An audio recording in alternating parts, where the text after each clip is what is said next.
You have a saying that you have probably said on my channel 100 times. It has always been spot on. I believe a lot of people are about to pay attention. And that the statement basically goes, the good times never last, the bad times never last. As I have seen over my years, people don't pay attention when the party's going. They only pay attention after last call when they didn't hear the bell and now they're in trouble. The cops are showing up. The bad times have started. So I want to ask you, we're going through probably your and I's third really bad time. And I wanted to ask you, what do you do in the bad times? Because there's that country song that says, if you're going through hell, just keep going. So how does Greg Dickerson do that? So number one, appreciate every minute, every day, where you are, where you've come from, and how far you've gone, and relish every single moment, because you never know when it's going to be over and when everything's just going to get pulled right out from underneath of you. So enjoy the moment. We've seen in the last couple of years how quickly everything can change. And we're in dangerous times right now globally. So our world can change and we're on the verge of that. So just understand where we're at and those types, and not from a fear standpoint, but just from the standpoint of appreciating life and relationships and people around you. That's number one, and what you've done. Number two, this is the time to protect your assets, protect your cash, protect your ability to take advantage of the opportunities that are coming, because this time's not going to last. We don't know how far it's going to go. We don't know how long it's going to last, because there's a couple of things, behind the scenes that could crack, that could really take us down a bad road economically, geopolitically, with conflict and, escalating conflicts with multiple countries. So there's a lot going on out there. So you want to protect yourself so that when things do turn around, and you'll know when they'll turn around, number one, we'll tell you. Number two, the Fed's going to tell you, and there will be an opportunity to take advantage of it. So be ready for that.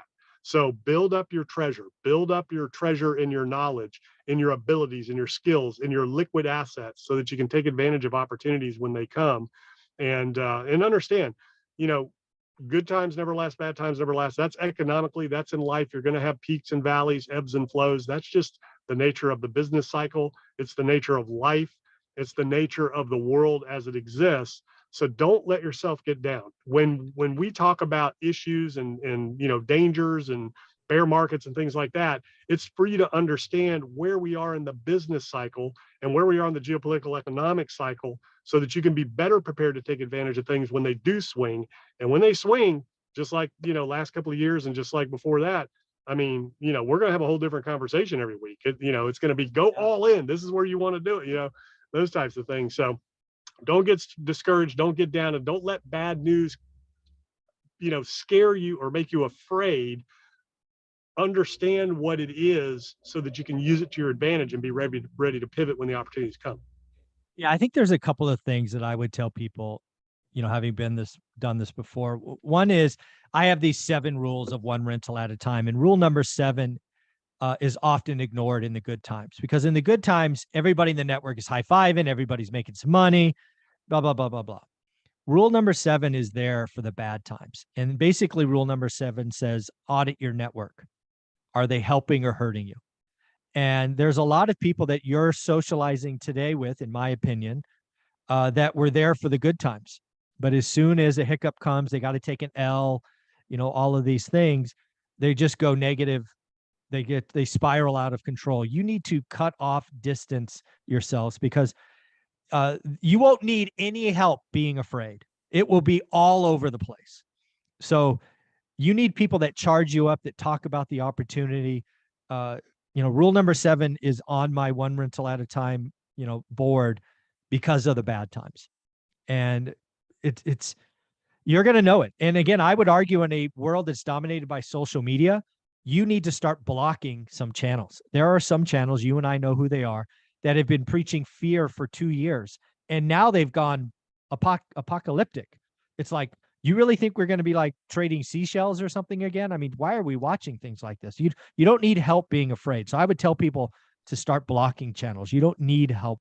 And then the last thing I'll say kind of on this is, I've been through 2 cycles, 2 nasty cycles, the .com and the Great Recession. And I didn't take advantage of the .com crash. I was afraid. I was emotional. I was scared. I lost 80% of my stack. I was beating myself up. All of those things. I took advantage of the next one. And probably better than most individual landlords did. And the reason I did is because I never lost focus on my job, focus and daily discipline. Opportunity lives behind fear. Fear is going to be right here, right here. And if you're not working to defeat fear, it will just, you'll be standing in front of a tree and not see the forest of opportunity, right? There'll be this big redwood tree or oak tree of fear. And if you don't step back or look around, you're going to miss the whole forest of opportunity. Those are two things that I believe. What do you think? Yeah, absolutely. And, on your note, if we do start trading seashells again, you want to think about how can you take advantage of that. So you either need to own the beach so you can charge admission to where people go pick up those shells, Ah. or you need to own hard assets that people need to live in so that they can sleep at night, wake up, feed themselves, and go pick up shells. So understand there's opportunities in every situation where we're going. Now, on negative influences in your life, yes, you want to surround yourself with people that are smarter, better, brighter than you, that are going to build you up, lift you up, encourage you, support you, and help you achieve your dreams and goals. And you can, obviously do the same with them. So you want to get rid of and root out any negative, toxic influences in your life. But at the same time, you need to understand and listen to the other side of the story that are intelligently articulating the opposite of what you think. So, if everybody's talking bull market, you don't want to listen to people that are just up only bull market moon boys and girls. You want to listen to people that are saying, hey, there's the other side of this risk equation here that could potentially happen. And there's intelligent voices in that space. There's also alarmist, uh, you know, conspiracy theorists and people like that are just blowing smoke, and they have been for the last 10 years. And there's an audience for that as well. So you want to discern where's the wisdom in the negative information, as well as the, our intelligent influence and the positive information, so that you understand both sides of the equation. Like politics, I listen to both sides of the conversation and all that, so I can make sure I'm informed and understand, and I look at different kinds of media so I can make sure that I'm hearing both narratives, and I know how to discern what's junk and what's narrative and what's opinion and what's fact and what's, really happening and what's trend. So just understand that you want to keep yourself abreast of both sides of the equation, but you need to make sure, qualify where the information's coming from, and make sure you're not listening to just alarmists and conspiracy theorists and things like that. Now, one thing that I know for certain is, and I think I forget who said this. I think it was Andy Teasley, because I quoted it the other day. I think it's Andy something. Basically, opportunity lives on the other side of fear. Great opportunity lives on the other side of great fear. And then I added, if you're around the greatest fear, then you have the greatest opportunity. I think there's going to be plenty of fear out there. I think social media will amplify it. So I look forward to the opportunities. Sometimes it's time to run for the hills too. So you got to know when that time comes. Oh yeah, you got to protect yourself. And we have some time. Maybe we will sneak in video number 4. Greg, where can people find you?